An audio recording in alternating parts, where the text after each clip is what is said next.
Bonjour et bienvenue à ce panel sur les ressources en santé mentale pour les entrepreneurs. Alors, moi, je suis Charlotte Habegger, je suis connectrice et aujourd'hui, vous allez découvrir nos panélistes ici. Donc, il y a Yannick qui est avec moi, Kim Auclair, Stéphanie Forgue, on dit Forgue? Oui. Je le lis souvent, mais je n'avais jamais dit. Mélissa Saint-Louis, qui est avec nous également. Donc, merci à nos panélistes. Les personnes qui regardent la vidéo en direct ou en rediffusion, on vous invite vraiment à participer à la conversation dans les commentaires. Alors, vous êtes les bienvenus de poser vos questions ou apporter vos propres réflexions sur le sujet ou expériences. Donc, pour commencer, je voulais vous proposer une définition de la santé mentale dans le cadre de notre présentation aujourd'hui. Et je vais vous inviter à la compléter avec moi si vous voyez des choses qui pourraient être dites différemment ou ajoutées. Donc, la santé mentale que je propose qu'on discute ce soir, c'est un état de bien-être qui influe sur notre capacité de gérer les stress de la vie. Et dans le cadre de ce soir, c'est la vie personnelle et professionnelle. Est-ce que ça vous parle? Avez-vous des choses à compléter, ajouter? Avant qu'on pose des questions sur le sujet, c'est savoir si on a une définition similaire. Donc, si vous avez quelque chose à ajouter, je suis toute oui. Ça vous convient? Oui. Super. Alors, les anglophones et francophones ont un point similaire de vue, puisque au panel en anglais également, c'était une bonne définition, une fondation pour la conversation de ce soir. Alors, quand vous allez vous répondre ou participer ce soir pour les panélistes, vous pouvez vous présenter en même temps que vous répondez pour la première fois. Donc, à votre première intervention, on va prendre la peine d'apprendre à vous connaître et vous présenter. Donc, quels sont certains des défis courants auxquels font face les entrepreneurs en matière de santé mentale? Qu'est-ce que vous avez observé ou vécu comme défis qui sont courants pour les entrepreneurs dans le domaine de la santé mentale tel qu'on l'a défini? Qui aimerait commencer à répondre à cette question? Donc, Stéphanie. Allô? Ben moi, je suis coach d'affaires, fait que j'accompagne des entrepreneurs depuis à peu près 8 ans, donc j'ai vu beaucoup de choses. J'ai aussi vécu moi-même des défis de santé mentale il y a quelques années, mais je vis avec un trouble bipolaire pour toute ma vie. Les enjeux de santé mentale au niveau des entrepreneurs, ben en fait, il y a des statistiques qui disent qu'il y a 72% des entrepreneurs qui vont avoir un enjeu de santé mentale pendant leur parcours entrepreneurial. Fait que c'est énorme. Il y a des statistiques qui disent que les entrepreneurs vivent des moments de déprime de façon assez régulière. Donc, je pense qu'il y a un effet de...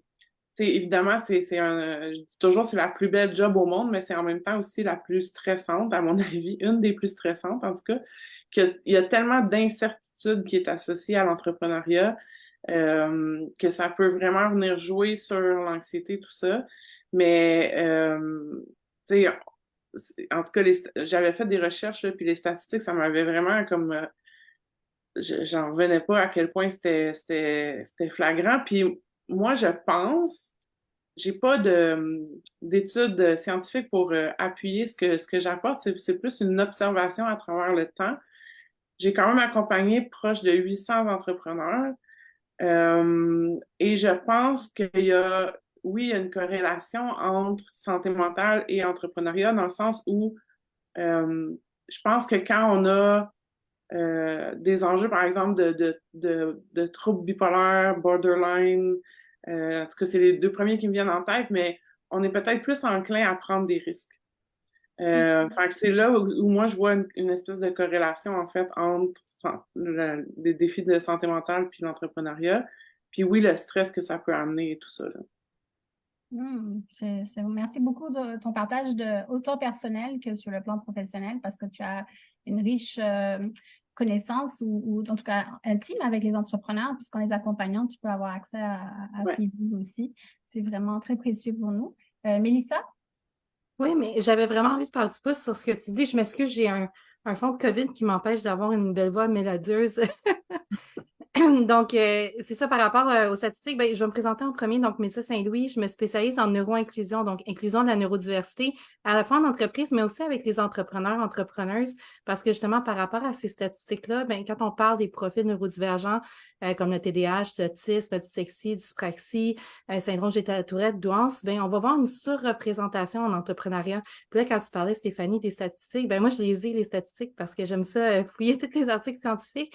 Puis on remarque vraiment qu'au niveau de la surreprésentation, ben, quand on parle des enjeux de santé mentale, ben, on va, dans les échantillons des études que j'ai, par exemple, on va dire qu'il y a 72% des entrepreneurs, entrepreneuses dans l'échantillon qui ont manifesté avoir des enjeux au niveau de la santé mentale versus 49% dans la population générale. Quand on regarde les statistiques par rapport justement au profil neurodivergent, puis là, peut-être qu'on peut faire aussi la différence entre ce qu'on dit par rapport à la santé mentale versus la neurodivergence. Donc, oui, c'est une condition, mais ce n'est pas un trouble de santé mentale que d'avoir un TDAH, par exemple. Mais on peut être enclin à avoir des difficultés différentes du fait qu'on a ce neurotype-là. Puis on va voir, par exemple, dans cette étude-là, jusqu'à 6 fois plus de personnes qui ont un TDAH en entrepreneuriat versus la population générale. L'indice entrepreneurial québécois mentionne 2 fois plus de personnes neurodivergentes que la prévalence dans la population générale. Fait que oui, c'est des statistiques qu'on observe tout à fait, Stéphanie, dans nos expériences avec les entrepreneurs, mais le data aussi, c'est le fun de voir quand ça corrèle notre expérience sur le terrain. Oui, c'est un bon point. Les statistiques sont intéressantes. Moi, je suis de formation scientifique et je l'associe à l'entrepreneuriat. Donc, c'est sûr que les statistiques m'intéressent, mais des fois, peut-être une expérience professionnelle de contact avec les personnes qui vivent cette expérience et aussi peut-être personnellement, mais c'est sûr que ça, c'est intéressant la corrélation, là. Kim? Oui, moi, je suis consultante en communication web, je fais des relations de presse et je suis sourde, j'entends grâce à un implant cochléaire. Je ne suis pas la pro de statistiques comparément à mes deux collègues, mais je trouve ça intéressant de mettre des mots, des chiffres à qu'est-ce qu'on vit. Moi, je me considère peut-être que j'apprends que oui, j'ai peut-être neuro ou je ne sais pas trop quoi, mais c'est sûr que j'ai une différence. Puis cette différence-là fait que j'ai grandi dans... En fait, je ne l'avais pas accepté, mais j'ai grandi dans un univers où est-ce que pas adapté à mes besoins. Donc, c'est sûr que l'entrepreneuriat, c'était une façon pour moi de contrer mes défis au quotidien, de me montrer que j'étais capable de faire quelque chose. J'ai démarré ma première entreprise 1 an avant de rentrer au cégep.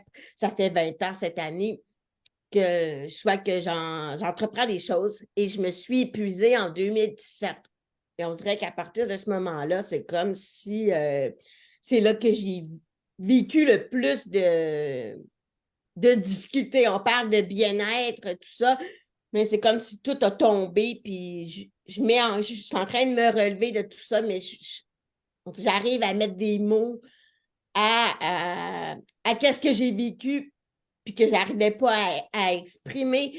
Mais oui, il y a comme cette volonté-là de montrer qu'on est capable de faire quelque chose, de trouver le web est fantastique pour ça, si on peut dire, de trouver une façon autrement de se réaliser, tu sais, mais on tombe aussi dans le côté obscur de la chose qui est que moi, ça a été le fait de m'arrêter puis de ne plus avoir l'impression pas d'exister, mais de redémarrer du jour au lendemain après la pandémie quand tout le monde a explosé avec des expertises similaires aux miennes. Puis moi, j'avais déjà pris ma place dans le passé. C'est ça que j'ai trouvé beaucoup dur. Ça a joué beaucoup avec mon mental, mon bien-être, qu'est-ce que je veux faire exactement. Donc, j'étais beaucoup aussi dans le paraître avant 2017. Puis il y a cette impression-là que dans le monde des affaires, il faut paraître, est-ce qu'on peut être nous-mêmes? Est-ce qu'on peut juste arriver à côté de Daniel Intel ou à côté des gros noms, juste nous-mêmes sans être obligés de porter une mini-jupe ou d'être sexy, d'être femme d'affaires. Je suis pas comme ça, puis non, tu me verras pas en complet ou quoi que ce soit. Mais c'est tout ça. Je me tenais quand même avec des gros noms avant 2017. Je recommence tranquillement, mais tu sais, je veux dire, il y a tout cet univers-là, mais tu sais, là, j'arrive, puis me sens beaucoup plus euh, moi-même à ma façon, tu sais, prendre ma place à notre façon. Et c'est ce que j'ai remarqué beaucoup. Puis surtout, Stéphanie, qu'elle encourage aussi, je regarde aller, tu sais, d'être nous-mêmes dans notre façon d'entreprendre, mais d'arriver dans des endroits, puis de ne pas se cacher, là, tu sais, d'arrêter d'être dans le paraître. Fait que, tu sais, c'est ça. Fait que, je l'ai exprimé à ma façon, mais c'était beaucoup lié avec ça. Puis je travaille encore beaucoup, beaucoup sur moi-même. Puis la santé mentale, c'est ça, c'est le bien-être, c'est de trouver aussi l'équilibre. Mais le fameux équilibre n'existe pas aussi, c'est à nous à le créer. Fait que c'est mon petit commentaire. C'est vraiment intéressant, justement, la question suivante porte sur l'équilibre et tout ça. Donc, justement, existe-t-il, existe-t-il pas? On va en parler. Ce que tu amènes me fait penser à certaines choses que des entrepreneurs ont amenées comme défis, peut-être qu'on se met nous-mêmes et qui sont quand même, on dirait, encouragés par certaines présentations ou certains concepts. C'est le côté de perfectionnisme, la comparaison aussi avec d'autres ou ce qu'on croit que d'autres font ou ont. Et il y avait un troisième, la performance. Donc, le côté avoir l'impression qu'il faut performer. Et, je dirais que personnellement et professionnellement, par exemple, pour toi, Kim, c'était justement le côté simplicité sans que ça ait une connotation négative, là, le bon côté de la simplicité qui nous avait impressionnés au niveau du Salon Femmes à succès, les échanges qu'on a eus avec toi. Et simplicité dans le sens, ça peut être riche, la simplicité. Et justement, une des craintes que j'avais au tout début de mon parcours entrepreneurial, qui y a très longtemps, était cette perte de connexion avec les gens qu'on veut servir ou les gens qu'on veut rencontrer si on se donne ce haut niveau de performance et d'habiller, etc. Après, il y a des gens qui sont plus à l'aise aussi, habillés en jupe courte ou ce qu'on disait, et c'est très bien également. Donc, j'aime beaucoup ce que tu amènes.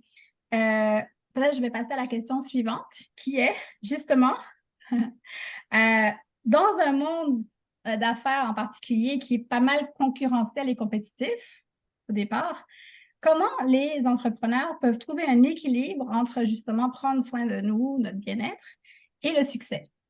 Donc, qu'est-ce que ça vous éveille comme pensée ou commentaire à cette question-là? Stéphanie? C'est le temps, la première à parler.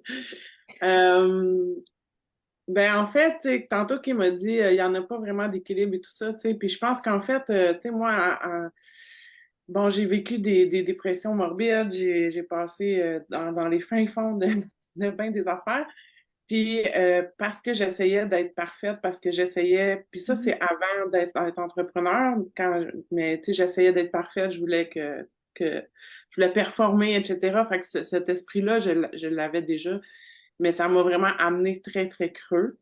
Puis, en fait, moi, ce que j'ai comme compris à travers le temps puis à travers les épreuves, c'est qu'il n'y a pas vraiment d'équilibre. C'est qu'on trouve une espèce d'harmonie, mais qui est pas fixe, en fait. Fait que c'est pas un équilibre 50% ma vie personnelle, 50% ma vie professionnelle. C'est quelque chose qui danse tout le temps un peu comme ça, tu sais, dans le sens où, par exemple, si je suis en lancement dans mon entreprise, ben, je vais travailler plus dans mon entreprise pendant ma période de lancement, mais c'est possible aussi qu'après, je prends 2 ou 3 après-midi pour être avec mes enfants. Fait mais c'est d'accepter de danser comme ça, puis d'être un peu dans cette plus à la recherche d'harmonie, puis comment moi je me sens bien. Parce que je peux me sentir très bien à travailler beaucoup pendant un certain temps pour aller au bout d'un rêve ou atteindre un objectif. Je peux me sentir très bien là-dedans. Donc, moi, ce que j'enseigne, c'est la pratique personnelle de calme, qui est de avoir un moment, et c'est vraiment important de le faire à tous les jours, mais c'est un moment où j'aime cette image de la casserole là, tu sais, qui va exploser parce qu'elle est en train de bouillir, mais si j'enlève le couvercle, je vais laisser échapper la pression. C'est un peu le même esprit. Fait que ça peut être de la méditation. Par exemple, moi, j'utilise beaucoup la méditation. Donc, à tous les jours, il y a un moment généralement entre ma fin de journée de travail et le retour des enfants de l'école, où je vais faire ma méditation pour faire une coupure, pour faire baisser la pression, pour me donner de l'espace mental aussi, etc.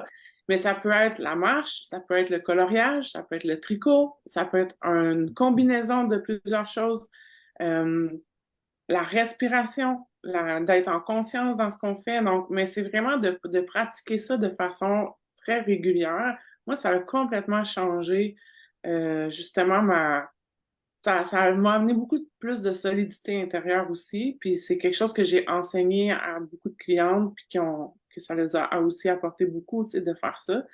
Mais c'est vraiment juste en fait, c'est peu importe l'activité qu'on fait, c'est le fait d'arrêter puis d'être en conscience du moment. Hmm.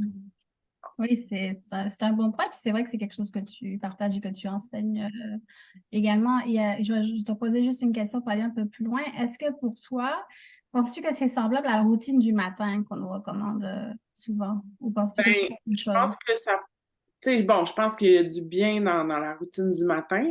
C'est juste que moi, j'ai une clientèle qui est souvent typiquement TDAH, euh, très typiquement TDAH, avec une aversion contre les routines.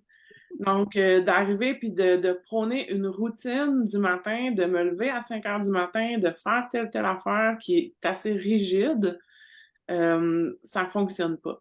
Donc, c'est pas, ils n'arrivent pas à mettre ça nécessairement dans leur horaire, puis moi, la première. Donc, ma pratique personnelle de calme, des fois, je vais la faire au midi, des fois, je vais la faire avant que les enfants reviennent de l'école, des fois, je vis quelque chose de frustrant le matin, puis je vais faire quelque chose le matin pour ça. C'est plus comme une hygiène de vie, en fait, tu sais. Parce que Mhm. moi, c'est quelque chose que j'ai vraiment dû apprendre et mettre en application dans ma vie, c'est l'hygiène de vie. Parce que en étant bipolaire, je suis stable depuis 2008. J'ai fait aucune rechute. Même quand ma fille est décédée, j'ai pas fait de rechute. Mais il reste que l'hygiène de bien dormir, puis de bien manger, puis de bouger, puis de respirer, puis ça, fait que ma pratique personnelle de camp, elle fait partie de mon hygiène de vie, dans le fond. Fait que, c'est pas grave si je me brosse les dents euh, à 7 heures ou à 9 heures le soir. L'important, c'est que je le fais dans ma journée, tu sais. C'est un bon exemple, comme tu dis, pour le brossage de dents. Quoique s'il y a des hygiénistes dentaires qui veulent rebondir là-dessus, mais on comprend le principe et le fait que on apprécie, c'est apprécié que tu partages certaines expériences de vie qui t'ont amené aussi à mettre en place ces habitudes-là ou cette hygiène de vie finalement aussi. Je pense que c'est Mélissa qui voulait partager. Oui, ben j'avais envie de rebondir parce que c'est ça, tu sais, dans cette réalité-là, à la fois avec qu'est-ce que Kim avait dit, puis avec ce que Stéphanie avait dit, tu sais, dans cet équilibre-là, le fait de se redéfinir comme personne en entrepreneuriat, surtout, ben, c'est sûr que dans mon cas, je reviens beaucoup à qu'est-ce qui est situation de handicap invisible ou neurodivergence, tu sais, on se redéfinit en essayant de sortir de ces cases rigides-là de l'emploi où est-ce que c'est du 9 à 5, tu dois être productif de telle heure à telle heure parce que c'est ça la norme. Puis là, tu te retrouves dans un cadre où tu peux faire pas mal tout ce que tu veux, mais tu as des référents, puis tu as aussi des stéréotypes de c'est quoi être l'entrepreneur ou l'entrepreneuse idéale avec ces images-là qui te sont basculées. Puis comment est-ce que tu peux être entrepreneur vraiment pour toi, de toi, et faire attention à tes besoins dans tout ça. Je pense que c'est très difficile. Puis quand on est entrepreneur ou entrepreneuse, puis qu'on veut être authentique, ça demande parfois de laisser tomber le masque qui demande beaucoup d'énergie. Donc, quand on a une condition ou un handicap invisible, ben, on passe beaucoup de temps à masquer pour pas que ça paraisse qu'on a ça, puis ça coûte énormément d'énergie. Donc, comme entrepreneur, on peut plus facilement choisir quand on veut masquer, à quelle occasion, mais de se dire qu'on est capable aussi de redéfinir notre nouveau rythme, nos nouveaux besoins à travers tout ça, mais tout ça demande une déconstruction, une reconstruction de cette norme qui nous est un peu imposée par le biais, parce que peut-être qu'on n'a pas assez de représentation non plus de c'est quoi tu sais, des fois le ugly side de l'entrepreneuriat, Oui. mais aussi c'est quoi le côté authentique et beau qu'on voit moins dans le stéréotype. Oui, c'est ça, ça fait vraiment du sens quand tu apportes les stéréotypes, etc. En effet, on a peut-être pas autant de modèles c'est pas le modèle courant, disons, de montrer au niveau vulnérabilité. Puis aussi, si on cache certaines choses qui sont peut-être vus comme des défauts ou des déficiences ou qui ne sont peut-être pas, mais qui sont vus comme tels. Mais je crois qu'on cache aussi d'autres parties de nous parce que c'est difficile de cacher juste une partie. Probablement que ça limite un peu notre expression et notre représentation auprès des autres d'une certaine façon parce qu'on est un être humain dans son entièreté en tant qu'entrepreneur. Puis, Kim? j'ajouterais peut-être une Excuse-moi, dernière oui, petite vas-y, chose mais- avant, je m'excuse. Tu sais, quand on parle d'énergie, puis de masking, puis de besoins dans tout ça aussi, il y a le fait que si on se lance en entrepreneuriat et qu'on a des besoins et des défis, bien, ça va coûter plus d'énergie faire certaines tâches. En entreprise, on pourrait peut-être demander une mesure adaptative, mais là, quand on est seul à son compte, trouver ces mesures adaptatives-là, ce soutien-là, c'est pas toujours facile ou disponible, surtout quand on se lance au début. Fait que tout ce qui peut demander au niveau, pour une personne neurodivergente, au niveau des fonctions exécutives, donc ils vont créer beaucoup de fatigue sur certaines tâches, bien, on ne peut pas toujours s'en sauver ou trouver les moyens, ça demande d'être un peu plus créatif ou d'attendre d'avoir les moyens. Puis ça, c'est un défi que j'aimerais qu'il soit pris en charge par les organismes qui soutiennent les entrepreneurs, c'est de mieux comprendre cette réalité-là par rapport à ça. Je vais juste rajouter ça, mais je laisse Kim parler. Oui, oui, tout à fait. D'ailleurs, Kim m'avait parlé justement d'une expérience d'épuisement. Peut-être que ce n'était pas en lien avec tout ça, mais c'est certain que si il faut certaines actions au début quand on lance une entreprise en particulier ou en croissance. Donc, oui, vas-y, Kim. Les 2 points que Stéphanie a apportés avec le mot harmonie et Mélissa qui parle de gestion d'énergie, ça me rejoint beaucoup. Avant, en fait, moi, ça fait 20 ans que je suis en affaires et j'ai mis ma vie personnelle de côté jusqu'en 2019.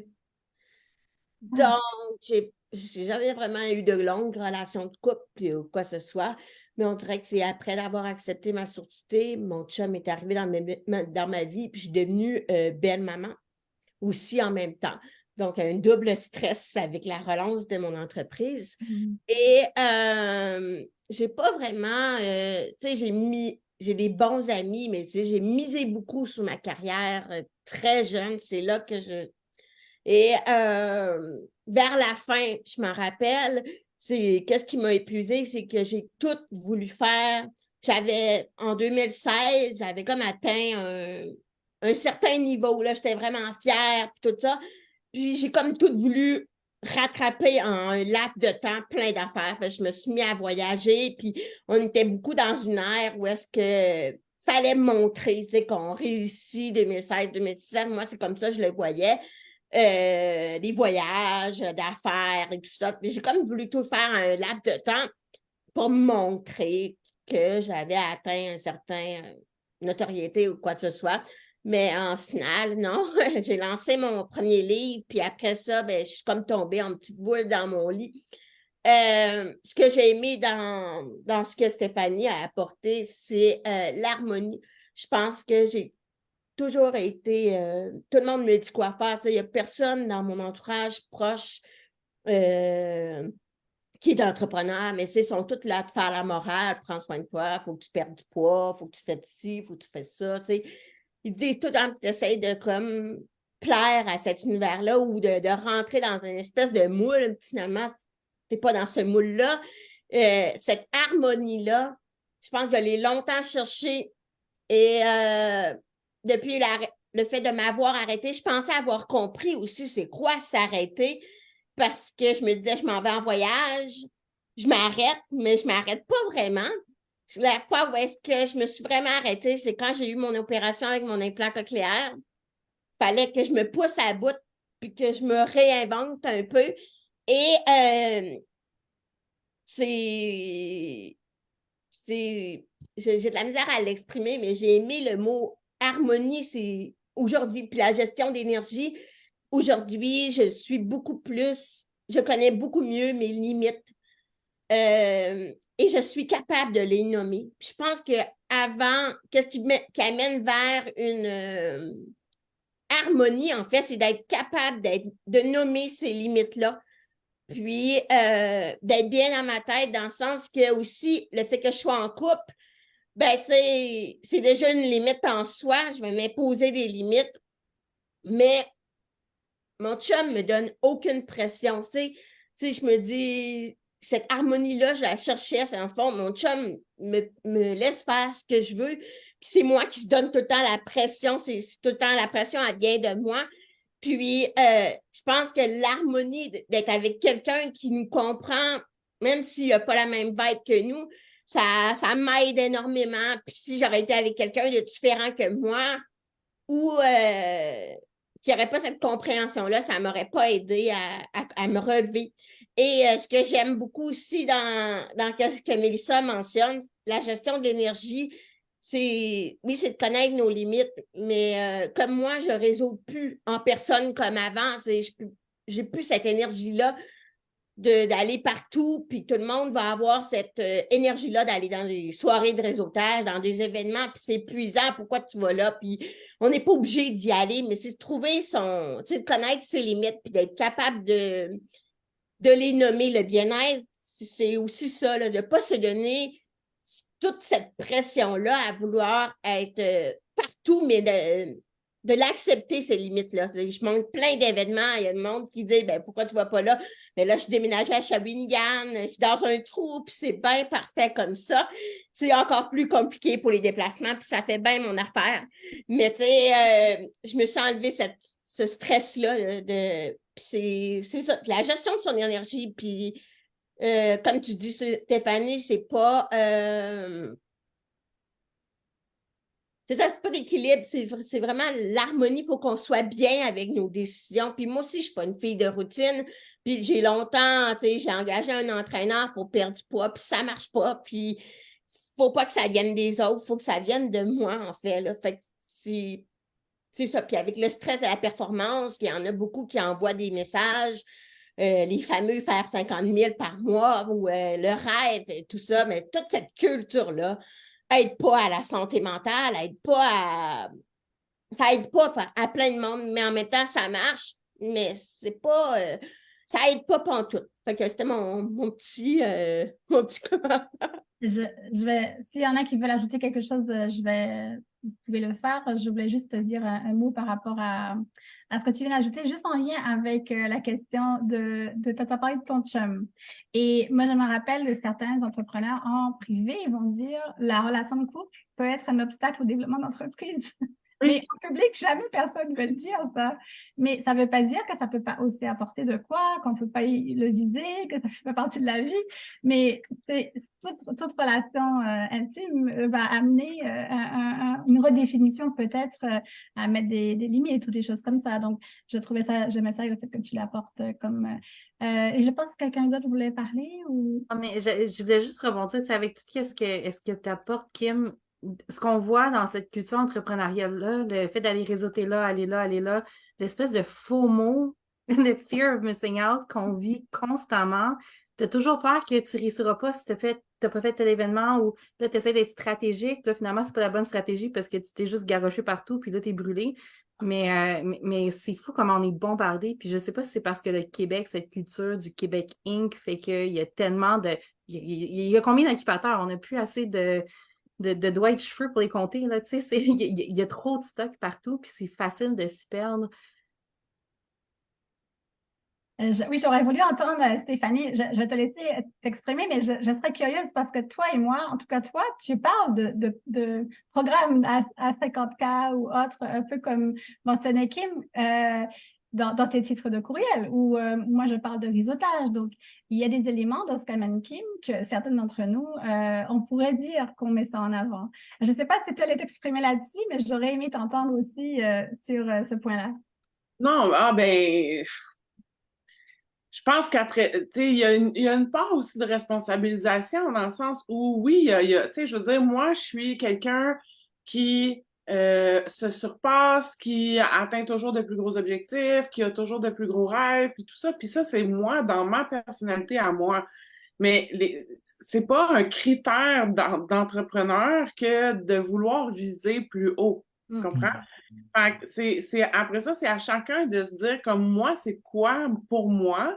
Puis c'est pour ça que souvent, je vais ramener mes clientes à c'est quoi ta définition du succès et non pas comme le succès, c'est faire 50 000 par mois ou le succès, c'est voyager ou le succès, c'est si c'est ça. Non, c'est quoi ta définition à toi du succès? C'est ce qu'amène Kim et toi dans ce cas-là, parce qu'on parle de dépassement de soi Ouais. et pas dépassement de l'autre. Non, c'est ça. Fait que tu sais, je pense qu'après ça, tu sais, oui, c'est sûr qu'il y aura toujours, je veux dire, il y en a toujours eu, il y aura toujours des modèles avec la Lamborghini à te dire que tu vas faire de l'argent facilement. Il y en a toujours eu, il y en aura toujours. Après ça, c'est à nous de se ramener à qu'est-ce qui est vraiment important pour nous, je pense. Puis, en fait, ce que j'avais levé la main pour, là, je me souviens plus, ça rebondissait sur quoi, mais je voulais Allez-y. parler parce que tu disais, Mélissa, on se pitch un peu partout. Puis c'est ça que moi, j'essaye beaucoup de faire en sorte que les entrepreneurs ne fassent pas. Parce que même si mes entrepreneurs, je dis mais, là, parce que majoritairement, comme je disais, ils ont un profil un petit peu j'aime pas la routine, tu sais, je suis TDA, diagnostiquée ou non.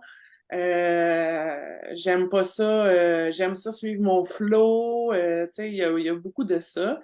Mais en fait, la meilleure façon d'avoir une bonne gestion de son énergie comme entrepreneur, c'est justement de ne pas se pitcher partout, puis de faire une planification stratégique, puis de savoir où est-ce que je m'en vais. C'est quoi mes objectifs, puis comment je vais faire pour y arriver.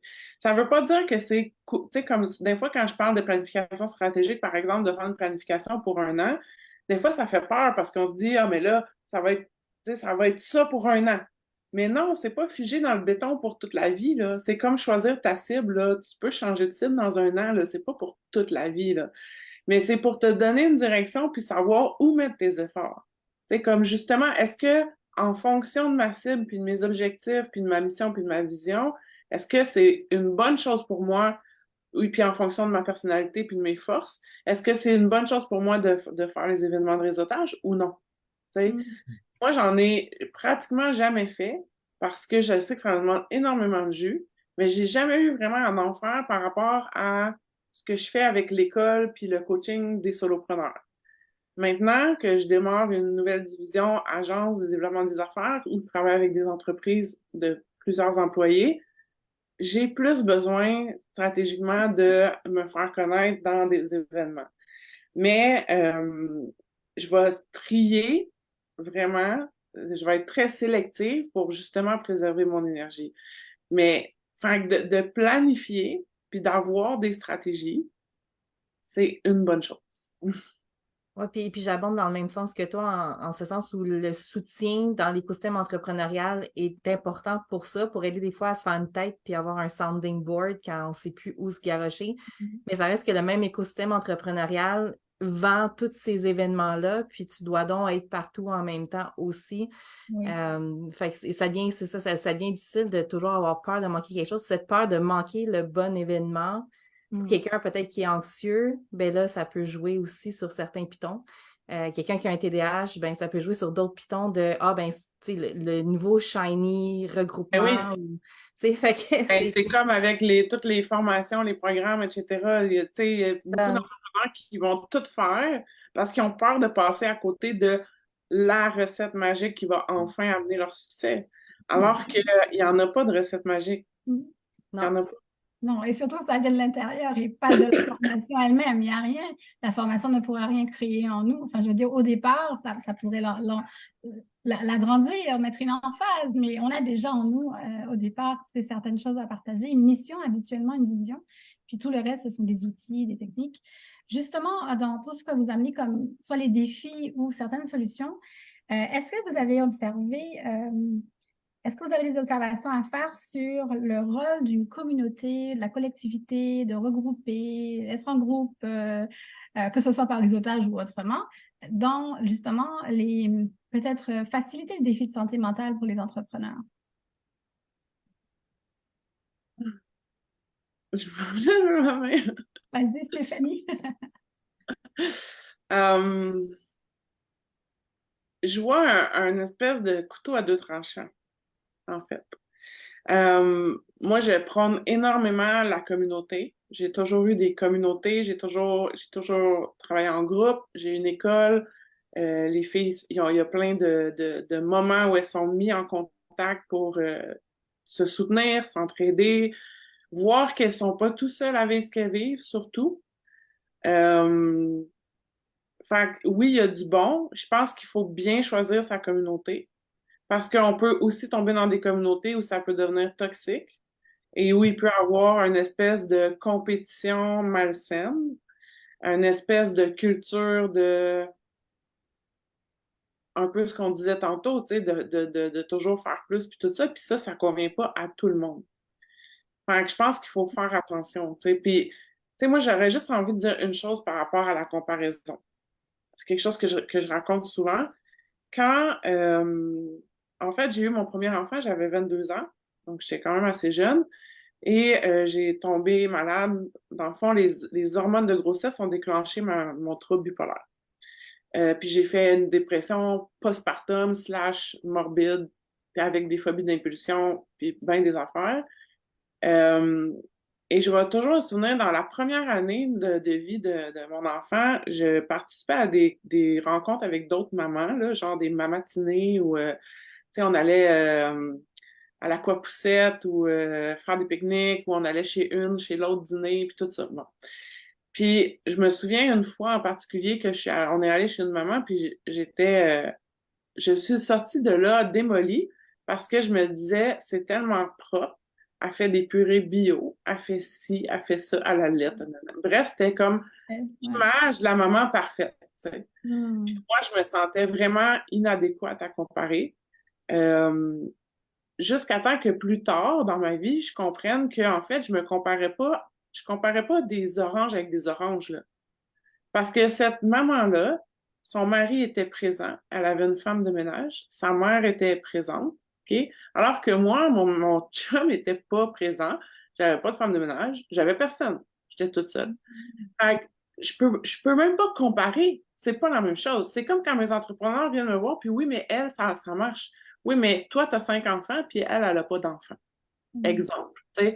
Fait qu'il faut faire attention, quand je me compare, je sais jamais vraiment avec quoi je me compare. Fait que au final, on peut pas se comparer parce qu'on n'a pas les mêmes conditions. Je veux dire, moi, j'ai des entrepreneurs que les maris, tu parlais de couple tantôt, j'ai des entrepreneurs que les maris les soutiennent, j'ai des entrepreneurs que les maris les soutiennent pas du tout, qui sont carrément un frein.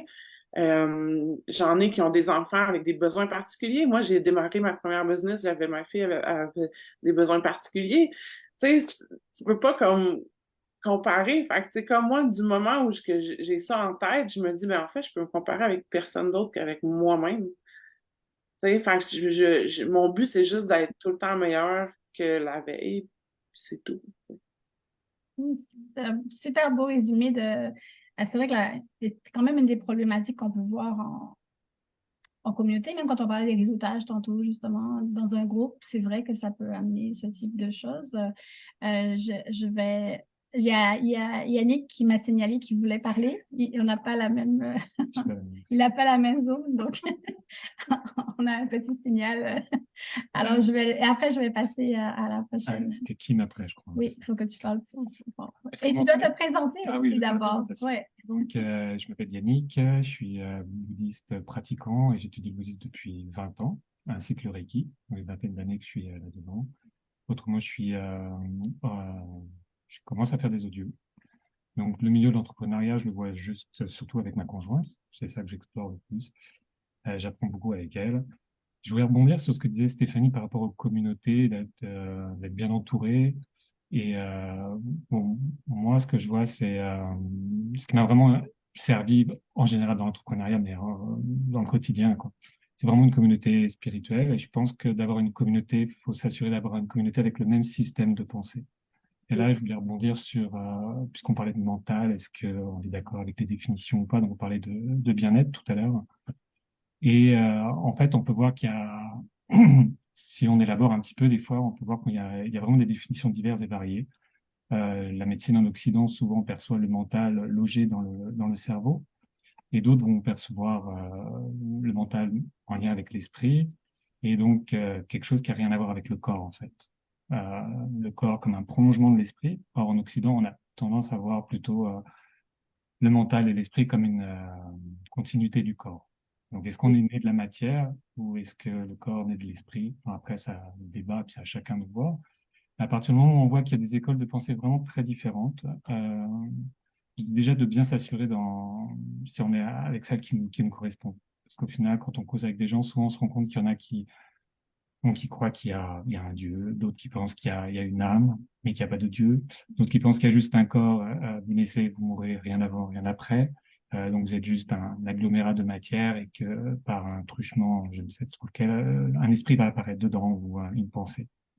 Et s'assurer, oui, qu'on est aligné déjà avec le courant de pensée avec lequel on veut suivre. En ça, je pense qu'on va automatiquement obtenir de l'harmonie qu'on souhaite, qui va être en lien avec le système de pensée qu'on suit. Et on va pouvoir, je dirais, s'attirer, entre guillemets, euh, des gens ou une communauté d'entrepreneuriat qui va peut-être plus nous correspondre.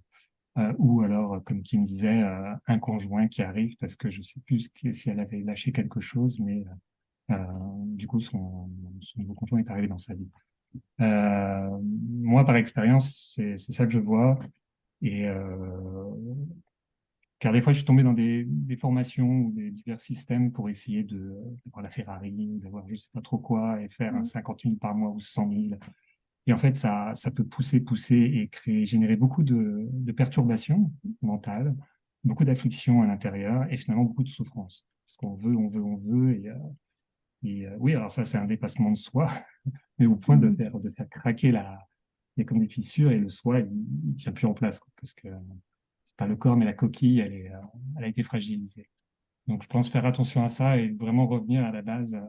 C'est quoi en moi qui résonne déjà? Et si je me suis jamais posé les questions, bah, je prends un temps pour me poser les questions. Ça n'empêche pas tant qu'on n'a pas trouvé la réponse, de commencer l'entrepreneuriat, parce qu'on a envie et puis parce qu'on veut un revenu, parce qu'on veut exprimer une passion.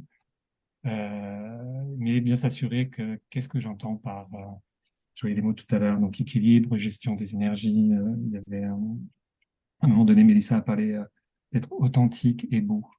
Et, je pense que si effectivement on a une santé mentale, euh, il va y avoir cet équilibre, cette beauté cette vulnérabilité, tu disais, et les choses vont arriver plus spontanément en fait. Et donc, du coup, on va pouvoir s'attirer des gens plus en harmonie avec nous et on va être moins mis sous la pression pour la Ferrari, parce que dans le fond, c'est peut-être pas une Ferrari qu'on veut, mais on veut juste partager nos qualités et qui vont vraiment pouvoir aider les gens. Et là, on va répandre, un peu comme un pissenlit, vous soufflez sur pissenlit, peut-être toutes les graines qui s'envolent, vous allez toucher les gens. Si, bon, on pourrait voir, enfin, moi, je vois l'entrepreneuriat, j'espère arriver à faire ça et à toucher les gens. Et peut-être qu'en final, le 50 000 va suivre aussi, et la Ferrari, et l'avion, et je ne sais pas quoi. Mais vraiment bien regarder quel système de pensée, à quel type de croyance. Pour moi, c'est aussi une croyance que de penser que la santé mentale est directement reliée avec le cerveau. Oui, le cerveau a une fonction très importante. Mais voilà, s'assurer au fond de soi, moi, c'est quoi vraiment, je crois. Alors, si les gens pensent qu'il y a un Dieu, plusieurs dieux, ou comme les autochtones aussi d'autres traditions, et de là, ensuite, je pense que ça peut couler comme un ruisseau et on va aller vers le bon réseautage, entre guillemets. C'était la petite parenthèse. Ça me rappelle tout à l'heure qui, peut-être Stéphanie, ou qui avait parlé de conscience, c'est de faire les choses en conscience. C'est certain qu'en choisissant un groupe ou en interagissant avec un groupe, c'est sûr que c'est plus simple. Pas nécessairement des gens qui pensent exactement tout le temps comme nous, mais de ne pas avoir des objections à tout bout de champ de ce qu'on fait, par exemple, ou des critiques continuellement. Donc, c'est certain que ça aurait du sens. Sur les mêmes valeurs, en fait, c'est de se ramener avec des gens qui ont les mêmes valeurs. Puis c'est pour ça que c'est important, comme entrepreneur, de montrer c'est quoi vos valeurs pour attirer des clients, des collaborateurs, etc., qui vont partager ces mêmes valeurs-là. Puis idéalement, repousser ceux qui n'ont pas les mêmes valeurs, tu sais. C'est ça, ça devrait les repousser naturellement pour qu'on se retrouve. Bon. Après, viser aussi la diversité pour avoir comme des confrontements d'idées un peu pour évoluer, évidemment. Donc, pas par évitement, mais par conscience. Kim, tu voulais partager sur le point tout à l'heure? Oui, je voulais partager. En fait, ça résume plusieurs choses que vous avez déjà dit. Moi, je ramène tout le temps mon partage de ce que j'avais vécu. J'ai toujours eu un problème avec la comparaison. J'avoue que je suis quelqu'un qui va avoir tendance peut-être à se comparer assez rapidement, dans le sens que, surtout quand je me suis relancée beaucoup plus à la fin 2019, J'ai trouvé, ça a joué beaucoup avec mon ego parce que j'avais une certaine place dans mon domaine avant la pandémie. Puis quand la pandémie est arrivée, les nouvelles générations ont pris beaucoup de place, rédaction web, marketing, tu sais, ils ont eu beaucoup plus de drive, ils sont arrivés au bon moment. Je me sentais complètement dépassée. C'est sûr que je me sens encore dépassée aujourd'hui encore, mais tu sais, beaucoup plus allumée, puis je les envie, puis tout ça. Et qu'est-ce qui m'a beaucoup aidé? C'est indirectement aller m'asseoir avec ces gens-là, puis apprendre à les connaître vraiment, puis pour finalement me rendre compte qu'ils me suivaient depuis plusieurs années, puis que j'étais une des premières qu'ils suivaient aussi, m'ont toutes connue sur le web très tôt, me trouvaient un peu trop sérieuse et plate dans ma façon de communiquer, donc ils ne s'identifiaient pas à moi. Mais le fait de m'asseoir avec ces gens-là, ça m'a beaucoup apaisée pour finalement me rendre compte qu'ils ont eu pas mal de défis. C'est sûr qu'ils sont beaucoup plus allumés, mais ils avaient leur façon d'être. Ils voulaient changer aussi les choses à leur façon. Donc, ça me faisait beaucoup penser à quand moi j'ai commencé aussi, j'étais de même. Mais pendant longtemps, je dirais pendant environ 2 ans, là, j'avais beaucoup de frustration parce que je me comparais à eux. Mais qu'est-ce qui m'a vraiment aidé, ça a été vraiment de m'asseoir avec ces gens-là, puis de leur parler pour finalement me dire, comme disait Stéphanie, j'ai pas à me comparer à ces gens-là. On vit complètement, on a des compétences complètement différentes, des contextes complètement différents. Mais ça m'a beaucoup apaisée. Et moi, je fonctionne mal en groupe. Donc, j'ai beaucoup plus de facilité en individuel. Alors, de trouver des gens, j'ai fait partie d'une communauté. Quand je me suis relancée, j'étais un peu vulnérable, perdue aussi. J'avais besoin de soutien, mais ça a été très, très toxique comme expérience. J'ai payé cher, mais ça a été très toxique. Mais j'ai appris beaucoup. Comme Stéphanie dit, c'est important de trouver des personnes qui partagent nos valeurs, qui font les choses. Parce que moi, c'est important qu'on fasse les choses pour les bonnes raisons. Et si je m'aurais liée avec des personnes qui partageraient un petit peu plus des valeurs, peut-être que j'aurais vécu mon expérience autrement. Donc, c'est sûr que moi, qu'est-ce qui m'aide beaucoup à cheminer, c'est pas tant la communauté parce que j'ai pas beaucoup d'amis qui sont en affaires. Puis ça, c'est mon choix. Je sépare complètement les deux. Quand je suis chez moi, quand je suis avec mes amis, on parle de tout sauf affaires. Puis ça a toujours été comme ça. C'est ma façon de trouver mon harmonie, si on peut dire, de séparer complètement les deux. Et ce que je voulais ajouter, c'est que moi, je vais préférer payer un coach en individuel ou aller voir un professionnel, puis avoir un suivi régulier, parler, puis qui me challenge. C'est la meilleure façon que j'ai d'évoluer 1 fois par semaine, 1 fois par mois. C'est comme ça que je fonctionne le mieux. Et tantôt, Yannick parlait de vulnérabilité. J'ai trouvé ça extrêmement dur de me montrer beaucoup plus vulnérable. Quand j'ai commencé à parler de ma surdité en 2018, j'ai grandi toujours dans la peur du jugement des autres. Je vous l'ai dit tantôt. J'étais moi-même. Je veux dire, je ne dis pas que je n'étais pas moi avant, mais tu sais, c'est toujours dans le paraître, tu sais. Fait que j'avais peur du jugement, du regard des autres. Ça traîne depuis longtemps. Et de me montrer vulnérable, de parler de ma surdité, j'avais peur de perdre des contrats, de peur de ne pas être professionnelle, peur de ci, peur de ça. Le fait d'être plus vulnérable sur le web, de parler de ma surdité, d'en parler pas dans un aspect chialage, mais constructif pour sensibiliser les gens, ça m'a tellement libérée. Et j'ai attiré complètement une autre clientèle. C'est plus du tout le même monde que j'avais avant 2017. C'est bizarre. Il y a encore la misère à me remettre de tout ça. C'est comme si, en fait, le monde qui vient vers moi sont beaucoup plus liées avec mes valeurs, beaucoup plus liées avec qu'est-ce que je veux faire. Mais je trouve ça difficile de...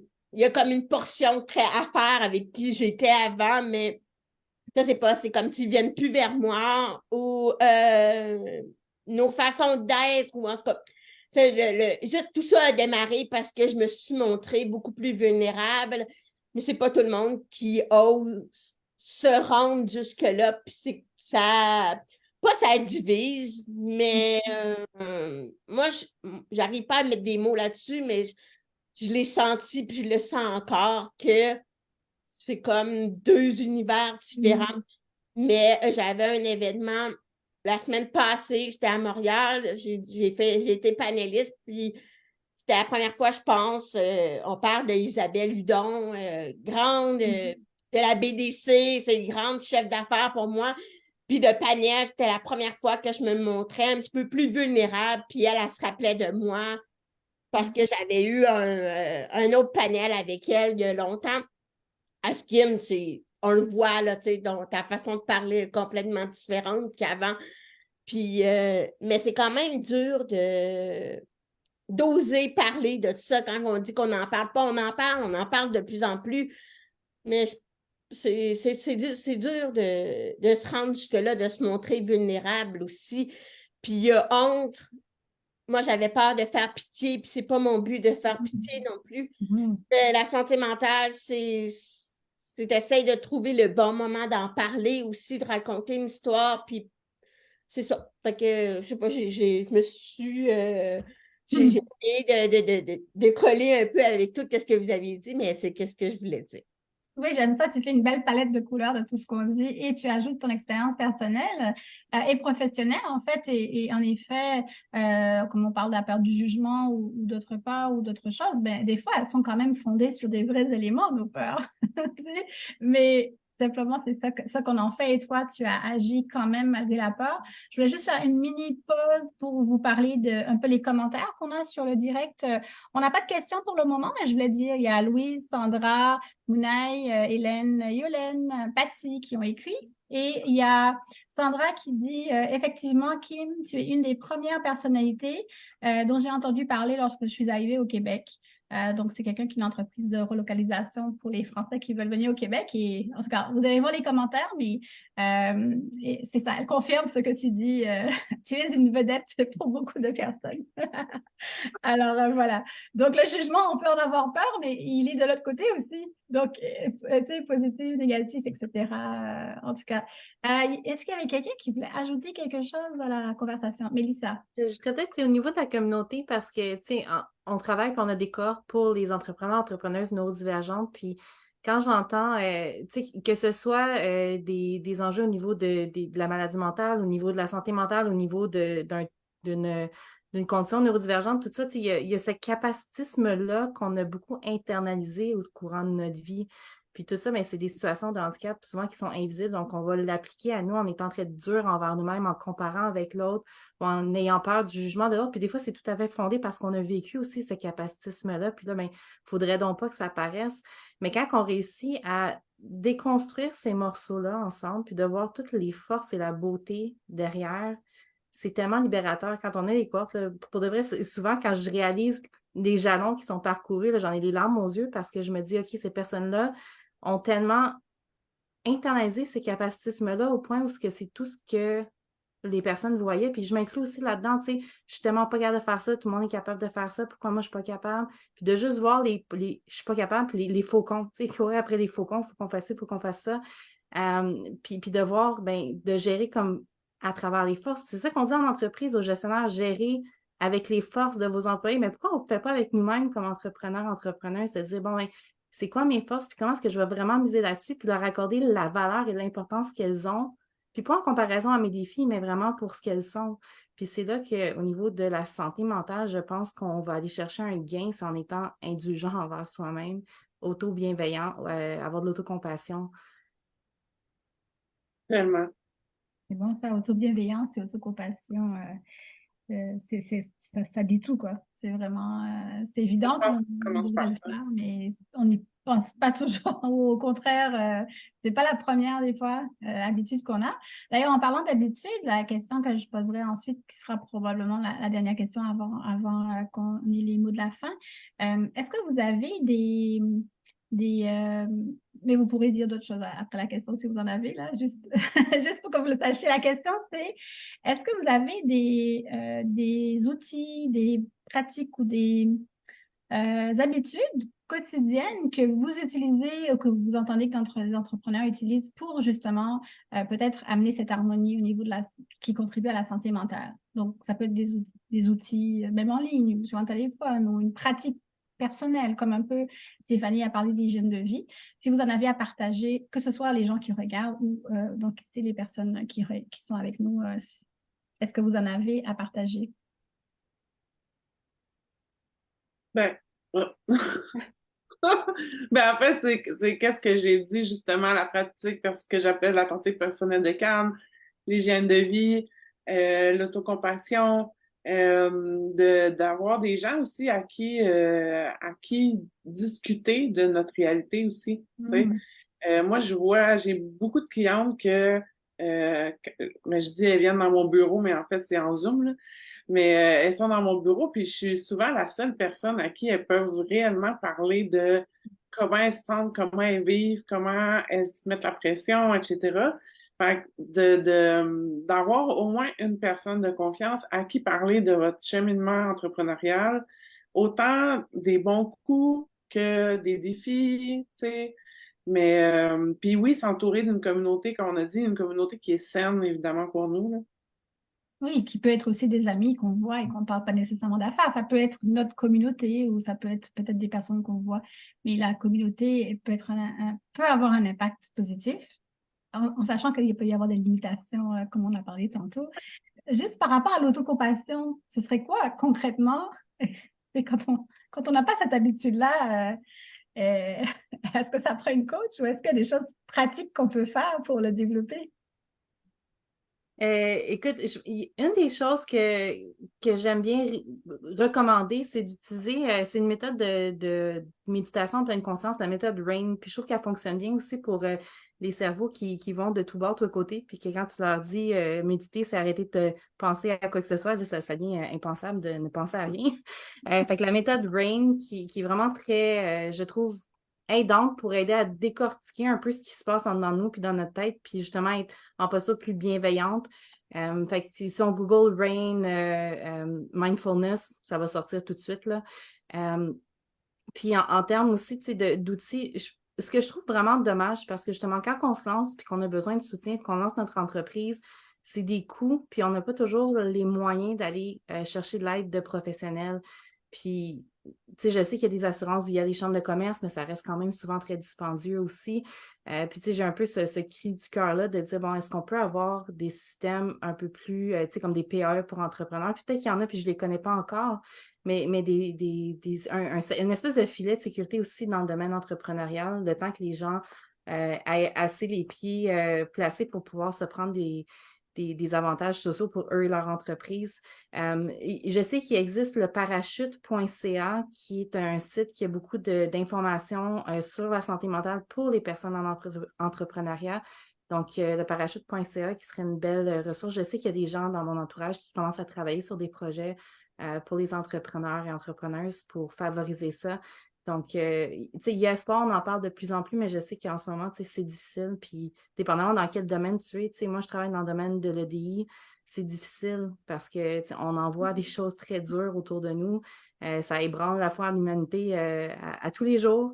Fait que tu sais, il faut qu'on fasse très attention, nous aussi, à notre posture, notre santé mentale. Puis, tu sais, moi, j'ai fait le choix de m'associer parce que seule, je me sentais trop seule. Mais j'ai fait le choix de m'associer avec quelqu'un, puis de bien y réfléchir, puis de bien se connaître, puis d'être sûr qu'on était capable de tout se dire en tout temps, puis en toute bienveillance. Puis quand moi, je suis pas bienveillante avec moi-même, ben elle me le dit, et vice-versa. Fait que, tu sais, des fois, c'est de aussi comme faire le step, puis de réussir à se trouver une tendre moitié corporative. Oui, c'est Ça, bon. on allait dire de se trouver un binôme, en fait, là, ça peut être C'est ça. une... Tout à fait.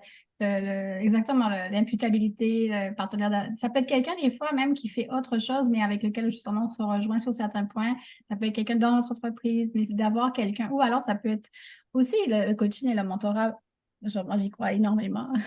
C'est, la communauté, si on a une communauté au niveau entrepreneurial, des fois, ça peut aider aussi parce que les débats, les discussions, les échanges vont nous ramener toujours à ce qu'on a besoin et à faire face aussi quand on dit des choses peut-être qui ne se tiennent pas. Parce que des fois, ça arrive, dans le bon sens ou dans le sens négatif sur nous-mêmes. L'autocompassion peut être aidée peut-être par un entourage bienveillant. Donc, Kim? Oui, ben moi, c'est sûr que j'ai pas utilisé beaucoup d'outils, mais qu'est-ce qui m'a aidé, ça a été plus de connecter avec quelque chose comme le dessin que j'avais oublié.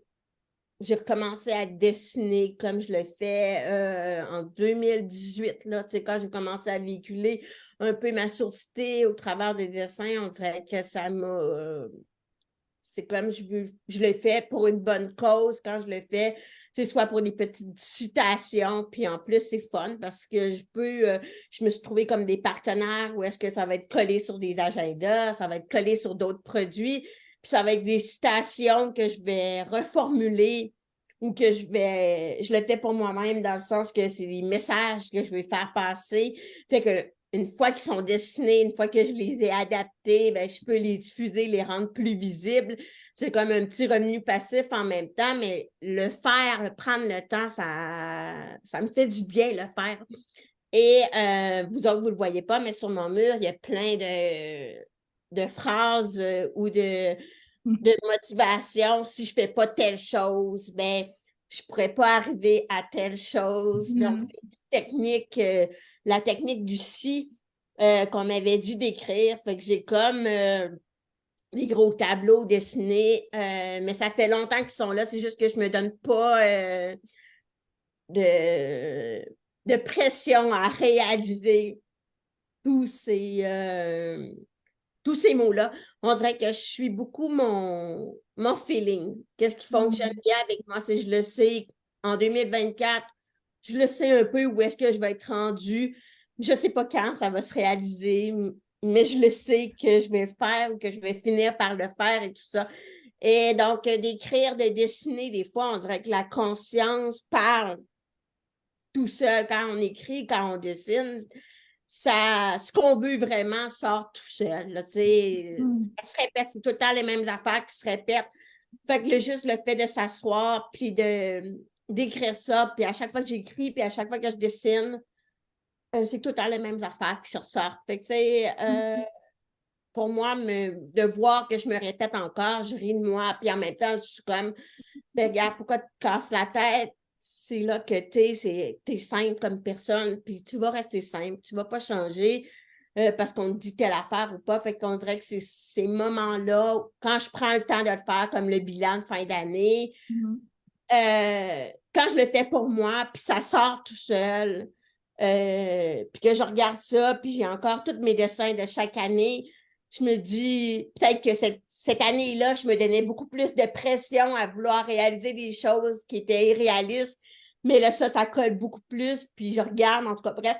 Mais ça a été une technique qui fonctionne bien avec moi parce que je me répète. Je suis quelqu'un qui répète beaucoup dans la vie, puis je répète tout le temps les mêmes affaires, mais c'est juste que quand je vais être peut-être en communauté ou trop dans plein d'endroits en même temps, ben, je vais oublier ces choses-là essentielles. Mais quand je les dessine, puis quand je l'écris, ben, c'est comme je reviens tout le temps à la même norme. Là. Fait que c'est ça. Je le sais. C'est juste que si je ne l'ai pas fait, c'est peut-être pas parce que je ne suis pas rendue là encore. Puis il faut que ça vienne de moi, il faut que je sois prête à faire un changement. Fait que mon plan de match, je pense qu'il est dessiné. Il est dessiné, ça fait longtemps qu'il est dessiné. C'est juste qu'il faut que je me donne le temps de me remettre, de mettre des mots à qu'est-ce que je vis, puis de m'exprimer. Donc, oui, d'en parler ouvertement comme qu'on fait en ce moment. Moi, ça m'aide d'écouter Mélissa, d'écouter Stéphanie. Ça m'aide à mettre des mots. J'ai noté des choses, puis ça m'aide à mettre des mots. Donc, ça, c'est un outil en soi, en parler, d'oser se montrer comme on se montre en ce moment, d'en parler, puis de dessiner. Moi, ça a été qu'est-ce qui m'a... de me trouver un univers propre à moi, si on peut dire. Là. Oui, juste sur le point que ce que tu as dit par rapport à se répéter, je ne sais pas pour celles qui sont ici, mais moi en entreprise, je répète beaucoup ce que je dis, ce que je fais, c'est comme l'essence de ce qu'on enseigne ou ce qu'on partage ou tu sais, des fois c'est répété. Moi j'aime beaucoup, je ne sais pas, les courriels de Stéphanie, je ne vais pas dire que c'est répétitif, mais j'aime retrouver les mêmes concepts dans les messages, dans les publications. On dirait j'en veux toujours plus. On dirait, on ne peut pas en avoir assez. Pourtant, si on regardait, je suppose, les concepts, les principes sont les mêmes, probablement. Alors, c'est comme, je ne sais pas, j'aime la crème glacée à la vanille. Si tu m'en donnes plus que 2, 3, je vais vouloir plus. Donc, j'aime ça. Et puis, l'autre chose que je voulais dire par rapport à ce que tu as dit, j'avais lu des recherches scientifiques, peut-être vous l'avez entendu aussi, qui disent que les décisions, on les prend bien avant de les savoir. Donc, on prend une décision quelque part en nous. Peut-être que ce n'est pas juste le cerveau, peut-être que c'est dans les intestins, en tout cas, dans l'esprit, on fait partout. Et là, quelque part, moi, ce que j'appelle ça, honorer nos choix. On finit par les honorer, mais nos choix, ils sont pris avant même qu'on les sache consciemment. Alors, ça prend peut-être ce moment de conscience, ce moment de pratique. C'est juste une lecture que j'avais faite. Je vais vous proposer, vu qu'on est arrivé à la fin du temps de panel, j'ai un mot à dire, puis après, je vais vous inviter. Si vous avez quelque chose à ajouter, vous avez quelque chose à exprimer, vous pouvez aussi aller dans les commentaires sous la vidéo. Donc, je vais vous donner un instant pour ça. Mais je voulais mentionner pour les gens qui nous regardent que le panel n'est pas un panel au niveau clinique. Donc, si vous avez des besoins ou quoi que ce soit au niveau médical ou au niveau, tu sais, on vous encourage à faire appel à tous les services qui existent. Aujourd'hui, on faisait un échange au niveau humain pour les entrepreneurs. Donc, je voulais quand même le mentionner, qu'il n'y avait pas d'opposition à toutes les prises en charge d'autres sortes. Donc, est-ce que vous aviez quelque chose que vous aimeriez dire avant qu'on se quitte aujourd'hui dans la vidéo? Stéphanie. Juste une petite chose, parce que Kim parlait du dessin. Et moi, une des choses qui m'a aidé à sortir de mes dépressions, ça a été la couture. Ça a été d'acheter une machine à coudre, puis de me mettre à coudre, puis de comme changer mon focus de place. Parce que, entre autres, à ce moment-là, j'écoutais énormément les nouvelles et tout ce qui se passait partout dans le monde et j'étais devenue submergée par des choses violentes puis des atrocités, en fait. Puis quand j'ai commencé à faire la couture, ça a comme changé mon focus de place. Puis c'est vraiment une des choses qui m'a aidé à m'en sortir. Fait que d'avoir c'est vraiment une activité qui nous fait du bien. Puis je sais qu'on dit souvent ça, mais c'est réel, là. Ça peut vraiment vous sortir d'état où vous vous sentez peut-être plus déprimé ou même pire, tu sais. Puis de bouger aussi, tu sais, d'aller marcher. Fait que c'est toutes des choses, dans le fond, qui peuvent aider que de mettre son focus sur des choses qui nous font du bien, finalement. Non, c'est vraiment un bon point. Est-ce qu'il y avait autre chose à partager avant qu'on termine le panel d'aujourd'hui?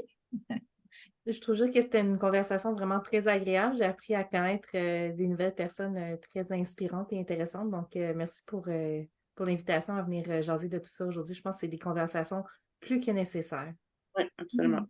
Avec grand plaisir, ça le dit bien. Donc, merci aux panélistes, les personnes qui regardent aussi en direct, n'hésitez pas, il y en a qui ont partagé dans les commentaires, vous pouvez continuer et aussi nous donner votre feedback. Est-ce que vous aimeriez qu'on fasse un deuxième panel sur le même sujet, sur d'autres sujets?